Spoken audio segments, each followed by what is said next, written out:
안녕하세요. 역사를 살아온 박사입니다. 오늘은 의화단 어떤 단체인지 한번 알아보겠습니다. 의화단은 청나라 아편전 패배와 영국, 미국, 프랑스 제3공화국 러시아 제국과의 연인 불평등 조약을 체결하였습니다.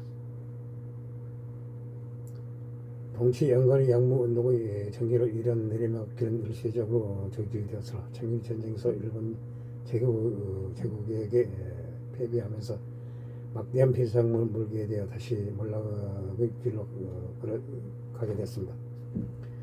이런 혼란한 사회 상황에서 유럽에서 들어온 새로운 종교인 그리스도교는 유교 등의 동양사상에 익숙한 중국인들에게 마음을 얻지 못하였습니다. 중국을 진다고는 앞잡이로 받아들여졌습니다. 중국인들 사이에서 반외세 반서양 감정이 계속해서 번져나가고 있었습니다. 이렇게 된 데는 서양 선교사들이 문제도 있었습니다. 이들이 중국인들의 땅을 강제로 뺏어 중국인들의 반감을 샀습니다. 원래부터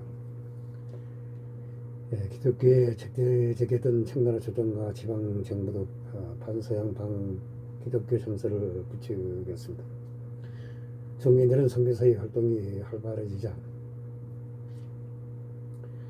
중국이 기독교의 나라가 될 것을 걱정하였습니다. 이런 상황에서 등장한 세력이 바로 의화단이었습니다.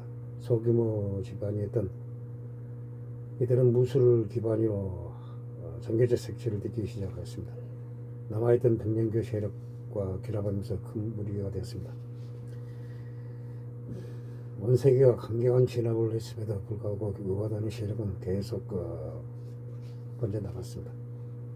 이런 마침 서양 세력의 원한이 있던 당군은 아이신기호 자의의 부추김을 받아 정을 돕고 함께 양인들을 물리치자는 불청 밀량을 고로 내세우면서 1900년 6월 20만 명의 의화단은 독일 공사 케텔레를 죽이고 국경의 외국 공사관을 공격하였습니다. 이런 5일 동안 이어졌습니다. 미군들이 운영하는 가기와 통사에 무차별 공격을 하였습니다. 결국 188명의 선교사들과 그 가족이 폭행과 함께 무참히 시행되었습니다. 4만 5천 명에 달하는 중국인 기독교인들마저 살해되었습니다. 의화단은 극심한 잔혹 행위를 자행하였으며 학살과 고문 외에도 서양 여성과 기독교를 믿는 청나라 여성을 붙잡으면 곧바로 옷을 벗기고 돌아가면서 나쁜 짓을 한 채로 결국은 산채로 땅에 묻어죽였습니다. 특히 서양인에 대한 증오가 강했던 의화단은 서양 여성은 자영이라고 하여 무참히 강간하고 가슴과 음부를 짓는 끔찍한 고문을 하고 죽였습니다. 외국 공간이 의화단에 포위당했을 때에는 피신했던 서양 여성들은 이미 의화단의 반응에 대해 잘 알고 있었습니다. 그런 고통을 겪지 않기 위해 자살을 준비하였습니다. 청나라 조정은 1900년 6월 21일 서양과의 전쟁을 선포하였습니다.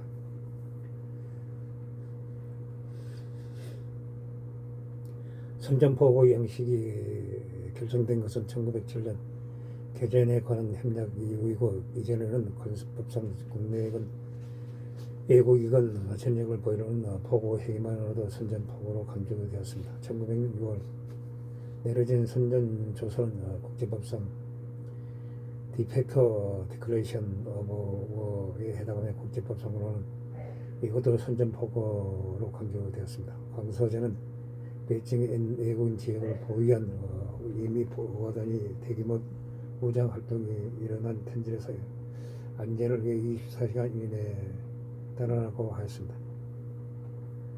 독일 제국 공사 클레멘스 폰 케텔러는 이에 항의하라고 밖으로 나갔다가 만주적인 엔하이가 지휘하는 의화단 공격을 받고 죽었습니다. 엔하이는 케텔러 공사의 가족을 벗기고 그의 심장을 꺼내 먹었다고 합니다. 대한포복으로 독일 공사권 경비대인 독일 제국 해군 병력이 청나라 위무 아문의 자들과 기문을 파손하고 공무원들을 잡아 단체로 린치를 가했습니다. 또한 일본 공사관 스기야마 아키라사기도 우와단의 총에 맞아 죽었습니다. 한편 벤징에서도 우와단의 난이 일어났습니다. 외국인들은 연재를 위해 외국인 지구로 도망쳐 4천여 명의 외국인 지구에 갇히게 되었습니다. 청나라 정부는 자신들의 군대로 호위해서 텐지로 보내주겠다고 했습니다. 간제를 우려한 외국인 지구 측에서 이를 거부했습니다. 청나라 정부는 이들에게 음식 등 기본 물자를 제공하였습니다. 그리고 외국인 지구로 피신한 사람들에 대한 공격은 중단되었습니다. 당시는 서구 열강들 사이에서는 그레이트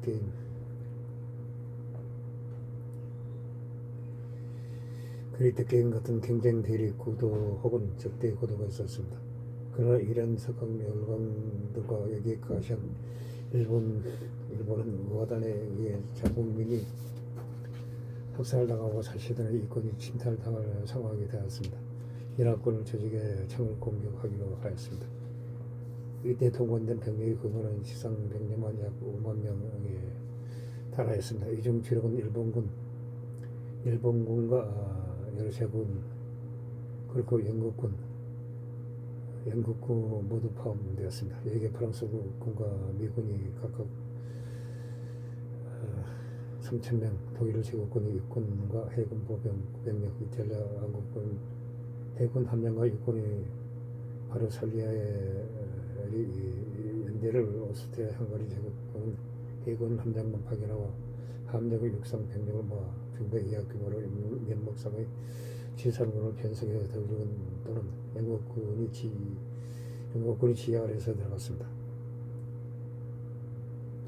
원정군 사령관은 병력 규모 차이에도 불구하고 최고위급 외교관이 비설된 독일 제국에서 맡아 총사령관으로서 독일 제국군 참모본부차 참모총장을 지낸 독일 육군 제3군 사령관 알프레드 폰 발드제 육군 원수가 맡았습니다. 그가 부임도 하기 전에 청정부는 연합군에 굴복하였으나 이후 1년간 중국에 주도하면서 연합군 총사령관으로서 임무를 수행하였습니다. 다만 그가 사실상의 현재 군직인 독일 황제의 신하이며 백작 자기를 소유한 귀족이라는 이유 때문에 공화국 근대인 프랑스군과 미국은 그의 지위를 받는 것을 거부하였습니다. 한편 동남 지방의 청나라 원로 관료들은 동남 자보 선언으로 우하단 세력의 확대를 저지하였습니다. 청조정 입장과 달리 희용장 유엔스카이 등의 청의 군벌들과 지역중 대부분은 우하단을 진압해야 할 도적들을 여겼습니다. 이것 때문에 우하단과 손을 잡으라는 서태의 명령을 소식을 못 들은 것처럼 행동하거나 태고폐하가 내린 명령은 우하단이나 그들과 선장은 관심매들이 수작이니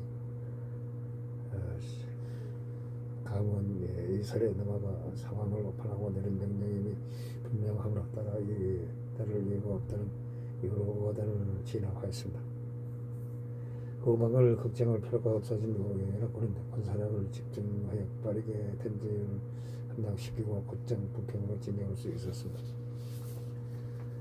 그러나 8개국 연합군 내에서는 서로 간의 이해 득실을 계산하느라고 약간의 시간이 지나고 나서야 결정으로 진행을 하였습니다.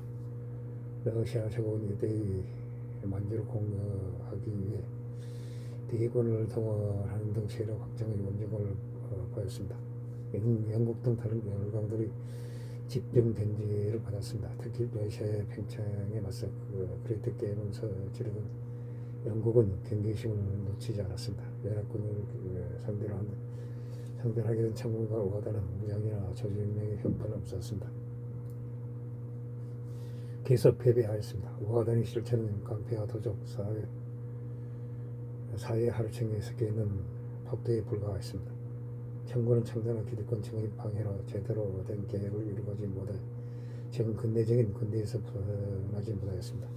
이들은 선진화된 전술과 신식 무기를 가지고 전 세계에서 정복 활동을 해오던 서구 열강들이 상대가 될 수 없었습니다. 결국 선전포고 한지 2개월도 넘기기 전에 8월 배정은 연합군에게 함락당했습니다. 이런 제2차 아편전쟁 이후 두 번째 함락이었습니다. 서토는 수도에 남아 강화로 외지로는 강서지를 반강제로 대동한 채 8월 베징에서 간신히 도망갔습니다. 그리고 천춘시원의 보조를 받아 서한유로 피신하였습니다. 이 과정에서 강서지가 총연 호긴 진비 타타라시가 죽었습니다. 전후 조정의 공식 입장은 후군까지 챙기기 어려운 다급한 상황에서 정제를 입받은 진비가 스스로 우물에 몸을 던진 것이었지만 현장에 있었던 태관과 궁녀들이 증언에 따르면 무술을 쟁배한 이후 유폐되었던 진비가 서태후 앞으로 끌려왔을 때 황제가 비난을 하지 말고 연합군과 협상해야 한다고 주장하였습니다. 이에 격려한 서태후가 태강 최옥규에게 명령해 진비를 우물에 밀어넣었다고 합니다. 상황이 당황해진 후군까지 챙기기 어려웠다는 조정의 입장도 답답하기 어려운 것이 어려운 것입니다. 서한피난길에 대동한 일성중 진비의 자매이자 광서지 호긴 금비도 포함되어 있었습니다. 자국만이 우하단에게 장황하게 학살당해야 했다는 소식에 대응한 8개국 연합군들의 표기복수는 예고되어 있었습니다. 황제가 따른 베이징을 점령한 8개국 연합군은 3일간 자유시간을 가졌습니다. 그리고 베이징의 이화 등은 많은 건물들이 약탈당하거나 파괴된 경사의 변을 벌이게 됩니다. 그리고 연합군들은 베이징 시내 거리와 집들을 돌아다니면서 중국인들을 폭격하거나 납치, 강간하는 등의 보복을 하였습니다. 납치당한 중국인들은 강제 노역을 하거나 강제로 서양인들의 체류되었습니다. 프랑스군은 청나라인의 특징인 변말된 머리가죽을 뜯는 야만적인 행위를 하였습니다. 예인부대라는 책자에 의하면 프랑스 예인부대도 이 전쟁에 참전하여 모든 망군을 죽이고 붙은 머리 가죽을 트로피처럼 가지고 다니거나 부대를 장식했다고 합니다. 오랫동안 그렇게 장식하다가 현재는 말꼬리로 바꿨다고 서술하며 말꼬리를 장식한 외인부대 행사 사진을 심기도 했습니다. 심하게 약탈을 사용한 군대는 독일군이었습니다. 공사가 살해되었다는 소식을 들은 독일을 제거 황제 빌리엄의 의세가 크게 분노하여 중국으로 원정을 따른 독일 제국군 장병들에게 옛날 원족의 아틀라가 하였듯이 중국을 상대로 무자비한 약탈과 파괴를 마음껏 저질러서 중국인들을 공포에 떨게 하라고 명령하였습니다. 자로간 보복의 결과 우하단은 개인을 덮고 우하단이 아닌 수많은 외계 명간인들도 이 과정에서 목숨을 잃었습니다. 그러나 적지 않는 우하단이 아닌 중국 유인들조차 상금을 탐내고 예군 학살에 적극하다 하였다고 합니다. 순수한 피해자라고만 볼 수 없습니다. 전쟁에서 크게 패한 청정군 박씨는 해줄 수밖에 없었습니다. 열강들은 우하단에 의해 생긴 예고인들의 생명과 재산을 배상할 것과 우하단과 관련된 관리들을 처벌 및 진압 등을 요구하였습니다. 정부는 그래도 따를 수밖에 없었습니다. 우하단을 묵인하고 지원해준 상동순무편은 처형되었으며 우하단을 지지했던 제2아이신 기로 자유는 황제임을 고려하여 아들 부진과 함께 서북 신강으로 추방되었습니다. 특히 독일인 에이그간이 사망한 것 때문에 광서제의 이북 동색으로 훗날 전통제의 생모가 되는 순친왕이 직접 독일까지 가서 베를렘 2세에게 사죄하였습니다. 하지만 독일이 황제인 제프왕에게 고도를 요구했다는 것은 당시 유럽 언론에 실린 소문으로 보입니다. 독일은 전쟁에 이겼다고 눈에 뵈는 게 없는 깡패들로 욕을 먹어서 독일을 측은 엄청나게 당황스러웠습니다.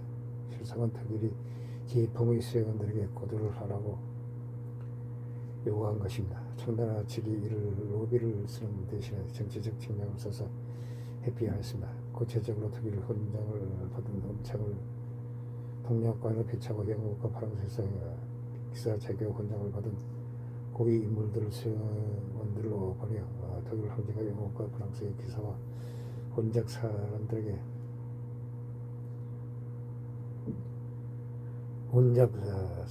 사들에게 동행시 익혀도 군인 관계 이해를 이어가는 매우 곤란한 고도를 만들어 버렸습니다. 독일이 고도 요구를 철회하게 만들었습니다.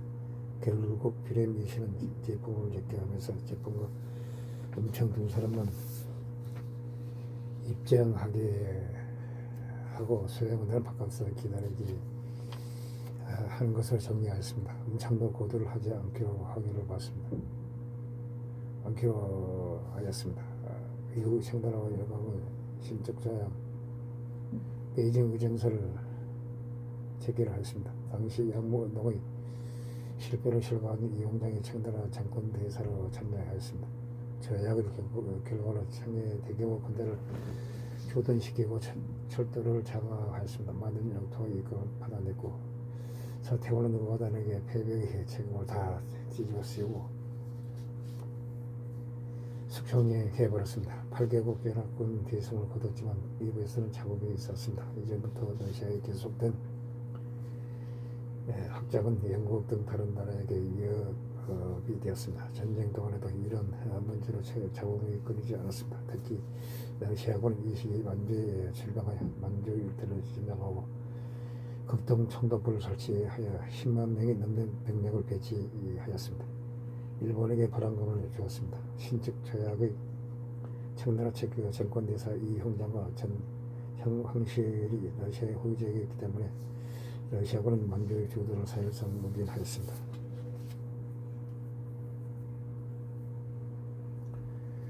연해주처럼 회농장성 및 할변의 분광 위구르 몽골을 전부 편탈하여 성황한 고비 사막을 러시아 청의 경계로 삼으라고 하였습니다.